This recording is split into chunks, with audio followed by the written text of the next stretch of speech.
Et si la clé de ton évolution n'était pas un secret à découvrir, mais une vérité à retrouver? On passe notre vie à courir après la réussite, la validation des autres, ou le grand amour, sans jamais s'arrêter pour poser la question: qui est-ce qui court au juste? Aujourd'hui, on s'attaque à la racine de tout changement durable, la connaissance de soi, car sans boussole intérieure, tu ne fais que marcher dans les pas d'un autre. Se connaître, c'est bien plus que lister ses goûts ou ses dégoûts. C'est décoder ses émotions, identifier ses besoins réels et surtout, assumer ses valeurs. Le piège, c'est de vivre par défaut. Choisir un métier pour rassurer ses parents. Rester dans une relation par peur de la solitude.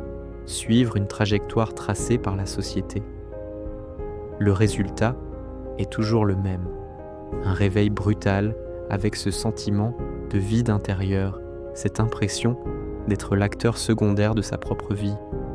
Mais quand tu agis en accord avec qui tu es, le brouillard se dissipe.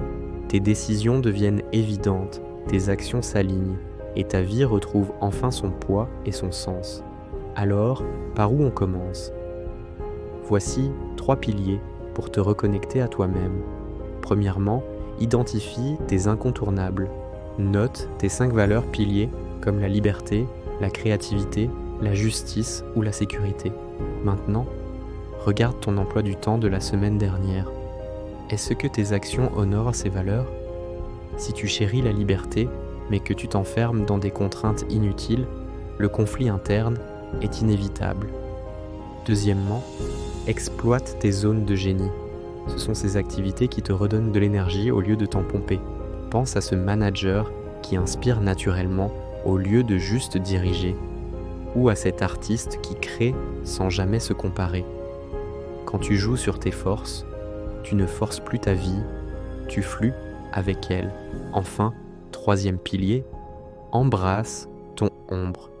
Arrête de fuir tes doutes ou tes faiblesses. Ils ne sont pas des obstacles, mais des indicateurs. Demande-toi, qu'est-ce que cette insécurité essaie de me dire sur mes besoins non comblés? C'est dans cette honnêteté brutale que la vraie transformation prend racine. On vit dans une époque obsédée par la performance, le hustle et le paraître. Mais la vraie révolution aujourd'hui, c'est l'authenticité.